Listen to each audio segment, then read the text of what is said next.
오늘은 신의 혁명부터 일본의 근대화 운동까지 보겠습니다. 신의 혁명은 쉽게 말해서 중국을 지배하고 있던 청나라가 무너지고 청에서 새로운 나라를 수립하는 건데 그 나라 이름이 중화민국이야. 그래서 청나라에서 중화민국이라는 나라로 바뀌는 시기다 이렇게 생각하시면 돼요. 이제 배경을 보면 의화단 운동은 실패했고 청나라 정부가 개혁을 하려고 하는데 그 개혁 이름은 신정이라고 하는 개혁이야. 신정이라고 하는 개혁이 실패했어. 그래서 청나라가 결국은 이건 청나라 더 이상 유지가 안 되겠다라고 사람들이 판단해서 청을 날려버리고 새로운 나라를 건설하자는 움직임이 있었다는 게 배경이고요. 자, 그 지도자가 누구냐면 순원이라는 사람이야. 이 사람 제일 중요하고, 이 사람은 청나라를 몰아내고 새로운 나라를 만들자고 주장한 사람인데 그 나라의 형태는 공화정이 돼야 된다. 공화정. 그래서 이제 황제 국가가 아닌 우리 일반 시민들의 국가가 만들어져야 된다는 거죠. 황제를 없애자는 거예요. 그래서 중국 동맹회라는 단체를 만들어서 그 중국 동맹회라는 단체를 기본 바탕으로 해서 운동을 펼칩니다. 자, 삼민주의는 민족, 민권, 민생을 강조하는 건데 그것을 내세워요. 그러니까 이 삼민주의를 바탕으로 나라를 만들어야 된다라고 주장을 한 게 순원이다 이렇게 생각하시면 돼요. 자, 그러면 민족, 민권, 민생 저게 뭘 의미하는 건지를 잠깐 보겠습니다. 자, 순원과 삼민주의 우리 책에도 있고 교과서에도 있고 제도가 있는데요. 자, 나는 유럽과 미국의 진화가 3대주의와 밀접한 관련이 있다고 생각한다. 유럽과 미국은 그 황제 국가가 아니니까. 로마가 멸망하자 민족주의가 일어나 유럽 각국이 독립하였다. 자, 여기에 기억에 들어갈 게 민족이에요. 자, 이건 뭘 의미하는 거냐면 중국 민족이 이름이 뭐야? 한족이죠. 그래서 한족의 나라를 세워야 한다. 그런 내용이에요. 자, 그리고 나서 이후에 각국이 제국으로 나아가서 전제 정치를 하는, 제국은 누가 다스리는 거냐면 황제가 다스리는 거야. 그래서 황제가 전제 정치를 행하자 백성들이 고통을 견디지 못했다. 그래서 무슨 주의가 일어났다? 민권주의가 일어났다. 민권. 아니고 민족이 아니고 민권. 민권은 뭐냐면 백성들이 주인이다 이 말이죠. 그래서 이제 황제가 주인이 아니고 백성들이 주인이 돼야 된다 이 뜻입니다. 뭐 정치를 해야 된다는 뜻이죠. 백성들도. 자, 세계 문명이 개화하고 문물이 발달함에 따라서 최근 100년간의 지난 1000년보다 훨씬 빠르게 진전되었다. 이에 따른 경제 문제, 먹고 살아야 된다는 거야. 백성들이 먹고 살 수 있게 해주는 문제가 일어나 뒤에는 민생이 강조되었다 이 뜻입니다. 그래서 이제 민족, 민권, 민생 요게 아마 시험에 나올 거예요. 그래서 요걸 잘 기억해 주셔야 됩니다. 자, 그럼 이 삼민주의를 바탕으로 혁명을 일으킵니다. 바로 청나라 정부를 물리치는 거죠. 청나라 정부가 개인이 소유하고 있던 철도를 국유화합니다. 국유화, 나라화하기 때문에 이제 뺏는 거죠, 철도를. 그래서 이제 많은 국민들이 이제 싫어했죠. 그래서 우창이라고 하는 곳에서 무장봉기가 터져서 이 혁명 세력이 남쪽의 도시였던 난징을 점령합니다. 이제 반란이 터진 거야. 그래서 청나라하고 이 혁명군이 붙게 된 거죠. 근데 이 혁명군이 힘이 점점 커져서 나라를 건설했으니 그 나라 이름이 중화민국이 되는 겁니다. 그래서 이 혁명군은 중화민국이 된다고 우리 기억해 주면 되겠죠. 그래서 이제 청나라, 그러니까 중국 안에 청나라와 중화민국이 다투고 있다 이렇게 생각하시면 될 것 같아요. 자, 그러면 이 중화민국의 지도자는 누구냐? 이게 아까 얘기했던 순원이라는 사람이고, 이 사람이 황제가 아니고요. 임시 대총통이니까 이거는 임시 대통령이라는 뜻이에요. 그래서 이제 우리와 같은 민주주의 국가가 된 거죠. 네, 공화국이 된 겁니다. 공화국. 그래서 여기 의의가 시험에 엄청 나와요. 그래서 중국 최초의 공화국이다. 이게 중화민국이 가지는 의의점이야. 의의점. 너무 중요해. 중화민국은 중국 최초의 공화국이에요. 공화국은 황제가 없는 거지. 그러니까 이때까지 중국은 다 황제가 다스렸는데 최초의 황제가 없는 나라가 건설되었다. 이 뜻입니다. 그래서 그걸 잘 기억해 줘야 되겠죠. 여기까지가 신의 혁명이고요. 자, 그럼 신의 혁명이 일어났으니까 중화민국을 진압을 해야 될 거 아니야. 청나라 입장에서는. 그럼 청나라 입장에서는 진압을 하기 위해서 누굴 파견하였는가? 위안스카이라는 사람을 파견해요. 혁명을 진압하라고. 저 신의 혁명을 진압하라고. 그래서 이제 진압을 하러 왔는데 이 위안스카이가 생각했을 때는 청나라가 이미 힘이 약하고 이미 그 순원에 이 중화민국의 힘이 조금 더 강한 것 같다. 그래서 이제 위안스카이라는 사람은 이 순원하고 이제 협상을 해요. 그래서 이 사람이 오히려 청나라 편에 서는 게 아니고 중화민국 편에 섭니다. 그래서 위안스카이가 중화민국의 대총통에 취임을 한다. 아까 대총통 누구였지? 순원이었죠. 이 순원이 물려준 겁니다. 자리를 위안스카이한테. 네가 중화민국을 이끌어라 이런 식으로. 근데 이 위안스카이라는 사람은 군인이었는데 이 사람이 생각했을 때는 나는 대통령, 대총통보다는 황제가 되고 싶다라고 생각한 거죠. 그래서 여기 보면 황제 체제를 다시 뭐 하려고 했어? 부활시키려고 했죠. 네, 하지만 이제 그 건강이 악화되고 나서 죽게 됩니다. 그래서 이제 황제의 꿈을 이루지 못하고 이 절대 힘이 강하던 위안스카이가 죽고 나니까 그 위안스카이의 부하들이 이제 각 지역에서 자기들이 이제 권력을 잡겠다고 등장을 합니다. 그게 군벌이에요. 그래서 이 군벌들이 난립을 하면서 중국이 대혼란을 겪게 됩니다. 그래서 이제 군인들이 자기들이 이제 나라를 건립하려고 하였다. 이렇게 생각하시면 돼요. 그리고 나서 이제 청나라는 망했죠. 네, 이제 청나라는 없고요. 중화민국과 또 다른 나라는 이제 다음 시험 범위에 나올 겁니다. 중화민국은 우리가 제일 중요하니까 꼭 기억해 두시면 되겠습니다. 자, 여기까지가 중국의 근대화였고요. 중국의 근대화 운동은 우리가 순서대로 태평천국운동, 양무운동, 그 다음에 변법제강운동, 그 다음에 의화단운동, 그 다음에 신해혁명 이렇게 5개까지를 만났습니다.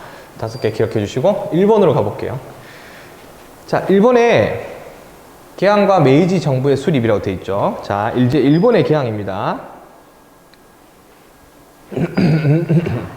청나라는 영국과의 아편 전쟁으로 문을 열었어요. 네, 근데 일본은 이제 미국과 교역을 합니다. 그러니까 미국과의 싸움으로 인해서 뭐가 된다? 개항이 된다. 이렇게 생각하시면 돼요. 미국에서 페리 제독이라고 하는 사람이 있습니다. 이 사람이 배를 끌고 와서 문을 여세요라고 일본한테 강제로 이야기를 해요. 그 당시에 일본을 지배하고 있던 사람은 누구냐면 에도 막부라고 하는 군인들이에요. 자, 에도 막부라고 하는 군인이야. 군인 집단. 이 막부에서 자기들이 권력을 잡고 있는데 이 일본 애들은 서양하고 외교를 하기 싫어했어. 그러니까 서양 중에서도 딱 네덜란드란 나라하고만 교역을 하고 있었는데 이 미국 사람들이 와가지고 문을 열라고 하니까 무시했죠. 네, 그래서 이제 미국 페리 제독의 함대가 대포를 막 쏩니다. 대포를 쏴가지고 이 일본 그 항구를 다 불바다로 만들어 버려. 그래서 이제 일본 에도 막부에서는 저 미국은 막을 수가 없다. 그래서 어쩔 수 없이 항복을 하게 됩니다. 그 항복을 하면서 맺은 조약이 미일 화친 조약, 두 번째 조약이 미일 수호 통상 조약이에요. 요거 정도 기억해야 되죠? 미일 수호 통상 조약. 여기서 그냥 조약 내용이 미국에게만 유리한 불평등 조약이에요. 누구한테 유리하다? 미국한테 유리하다. 그래서 미일 수호 통상 조약 이걸 맺게 되는데 수호 통상은 뭐냐면 수호는 서로 지켜준다는 뜻이고요. 통상은 무역과 관련된 내용이에요. 그래서 이제 일본과 미국이 무역을 하는데 미국한테만 철저하게 유리했다 이렇게 생각하면 딱 좋을 것 같아요. 자, 그러면 당연히 이제 막부가 미국을 못 막았으니까 막부의 힘은 약해질 거예요. 그래서 하급 무사들 중심으로 존완양이, 자, 요건 무슨 소리냐면 황제를 다시 모시자 요 뜻이에요. 황제를 다시 모시자. 그래서 우리는 황제가 최고다. 그래서 이 막부, 이 군인들을 몰아내고 원래 우리의 왕이었던 뭐 일본 말로는 천황이죠. 그 사람을 다시 모셔야 한다. 이런 내용이 이제 이 막부가 쇠퇴되게 되는 내용이고요. 결론적으로 막부라는 것이 붕괴되고 천황 중심의 사회가 다시 만들어졌다. 이렇게 되겠죠. 이때 천황이 메이지 천황입니다. 그래서 이 메이지 천황이 권력을 다시 잡게 되었다. 이렇게 생각하시면 돼요. 다시 미국한테 까불다가 대포 맞고 문을 열었다. 그 문 연 조약이 미일 수호 통상 조약이다. 미국을 못 막아낸 군인들을 몰아내자라는 운동이 있었으니 그게 존완 양이 운동이고, 그래서 황제가 다시 권력을 잡았다. 이렇게 기억해 주시면 될 것 같습니다.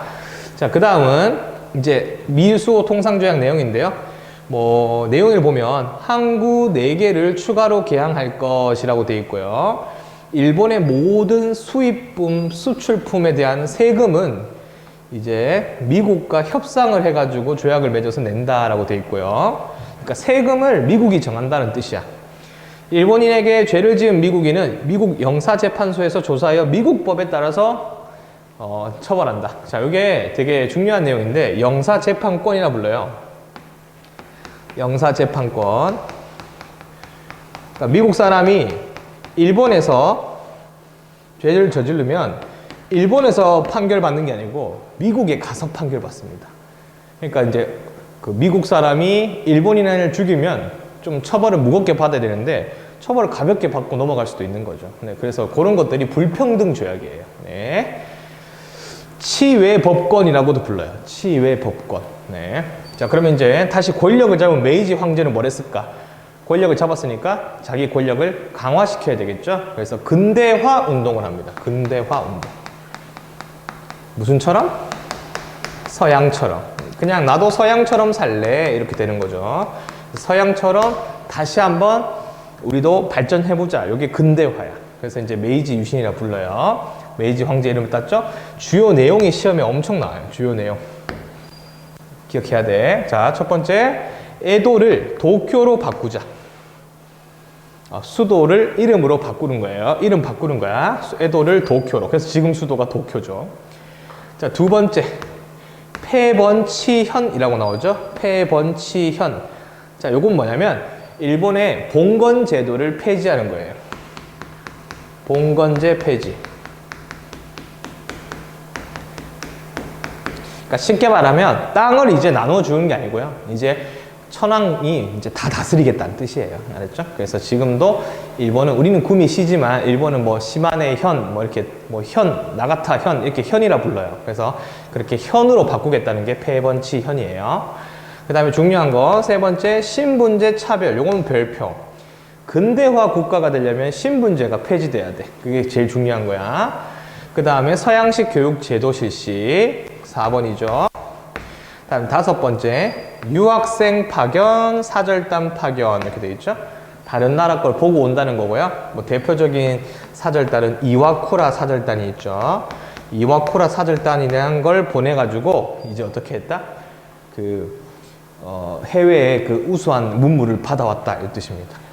그리고 나서 근대적 산업, 철도 부설, 징병제 같은 내용이 근대화예요. 이건 어쩔 수 없이 여러분들이 암기를 해야 됩니다. 메이지 유신의 내용은 중요하니까 꼭 기억을 해두시고, 이게 성공을 해서 아시아 국가에 퍼지기도 합니다. 자, 그 다음은 세 번째가 메이지 유신 이후에 자, 왕권이 강화됐죠. 이제 왕권이 너무 강화됐으니까 이 공화정, 의회를 바라던 사람들이 민주주의를 해야 된다라고 요구를 해요. 그게 자유민권 운동이에요. 자유민권 운동. 어떻게 해야 된다? 너무 천황만 권력이 강해지면 곤란하다. 우리도 민권을 가져야 한다. 이렇게 해서 자유민권 운동이 터지고요. 이거를 지켜볼 수 없었던 메이지 정부에서는 바로 탄압을 하게 되죠. 요게 세 번째고요. 자, 그런데 의회 제도는 도입이 돼야 된다라는 걸 이제 메이지 정부에서도 받아들이죠. 그래서 입헌군주제가 됩니다. 자, 입헌군주제는 왕은 있는데 정치는 의회가 하는 거라고 있어요. 입헌군주제. 그래서 일본 제국헌법 이듬해 의회가 개설된다. 근데 이 의회는 있지만 실제로는 힘이 없어요. 그래서 일본은 이 당시에는 일본의 이 제도는 헌법에 천황이 가장 절대적인 권한을 가진다. 요게 포인트야. 천황이 가장 절대적인 권리를 가진다.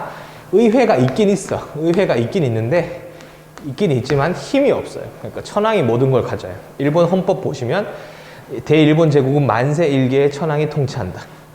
천황은 국가 원수로서 통치권을 총괄한다.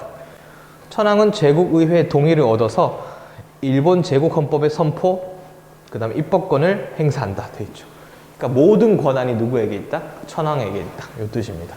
그것만 알고 넘어가시면 돼요. 그렇게 해서 일본이 근대화가 완료되었다. 이렇게 기억하면 됩니다. 근대화가 완료되었으니까 이제 다른 나라를 침략을 했겠죠. 이제 미국과 영국처럼 이제 전쟁을 이제 하게 됩니다. 자, 일본은 그걸 보고 제국주의라 불러요. 우리는 이제 일본이 만든 게 아니고요. 그냥 다른 나라를 공격하는 걸 보고 제국주의라고 부릅니다. 제국은 황제가 다스리는 거라고 했어요. 영토를 확장시키는 겁니다. 메이지 유신을 통해서 조선을 장악하고 싶었죠. 근데 조선을 장악하려면 두 나라를 이겨야 돼. 청과 일본을 이겨야 됩니다. 그래서 청과 전쟁하고, 청과 일본이 아니고 청과 러시아를 점령해야 되겠죠. 그래서 청과 일본이 싸우고 러시아가 일본이 싸우죠. 누구 우리나라를 서로 가지려고 싸운 겁니다. 자, 첫 번째 순서가 청일전쟁. 이게 1번이 되겠죠. 순서 청일전쟁. 조선에 대한 지배권을 두고 청과 대립을 하다가 일본이 이제 전쟁을 시작합니다. 결국 일본이 승리하고 맺어진 조약이 있어요. 시모노세키 조약. 자, 이 시모노세키 조약에서 가져간 땅을 외워야 돼. 첫 번째가 랴오둥 반도, 두 번째가 타이완. 이렇게 두 땅을 가져갑니다. 위치를 알아두는 게 좋겠죠. 이렇게 지도가 있으면, 자, 랴오둥 반도는 여기예요. 여기가 랴오둥 반도고요. 타이완은 여기 보면 이제 지금 대만이죠. 여기가 타이완이에요. 그러니까 요거 이제 중국이 갖고 있던 청나라 땅을 이제 일본이 가져간다 이 뜻입니다. 굉장히 곤란했겠죠. 하지만 전쟁이 졌기 때문에 줬어야 됐어요. 요걸 외워야 돼요. 시모노세키 조약, 청일전쟁의 결과. 자, 근데 이 타이완은 됐고, 이 랴오둥 반도에 이제 일본이 깃발을 딱 뽑으면, 일본은 여기를 발판으로 해서 중국도 칠 수 있고, 여기 러시아도 공격할 수 있고, 하다고 생각하니까, 여기 있던 러시아 입장에서는 여기 부담스러운 거야. 그래서, 이건 좀 안 되지 않냐? 그래서 주변 나라들하고 좀 힘을 모읍니다. 러시아, 프랑스, 독일이 힘을 모아요. 러프독 힘을 모아서, 이건 좀 아니잖아 해서, 이쪽 지역을 다시 토해내게 됩니다. 이걸 보고 삼국 간섭이라고 불러요. 이게 세 번째죠. 삼국 간섭. 네. 그래서 삼국 간섭을 해서 이 러시아가 압박을 하는 거야. 요동반도 쪽을 못 먹게, 랴오둥반도를. 그래서 요거는 끝. 그러면 이제 러시아가 좀 화나겠죠. 일본 입장에서는. 그래서 러시아랑 붙습니다. 요게 4번이에요. 4번. 러일 전쟁. 자, 러일 전쟁, 만주와 한반도에서 러시아가 힘이 세졌다. 무슨 간섭 이후에? 삼국 간섭 이후에. 삼국 간섭 이후에 러시아의 힘이 세졌기 때문에 러시아를 견제해야겠다라고 생각한 거죠.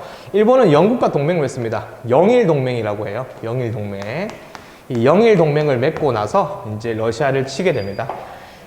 자, 이 러시아하고의 싸움이 조금 길어져서 서로 이제 피해가 많다 보니까 일단 일본이 승리하는 걸로 하고 미국이 중재로 5번째 포츠머스 조약을 맺어요. 자, 청일전쟁 끝나고는 시모노세키, 러일전쟁 끝나고는 포츠머스 조약. 자, 여기서 한반도와 만주에 대한 이권을 일본이 가지게 됩니다.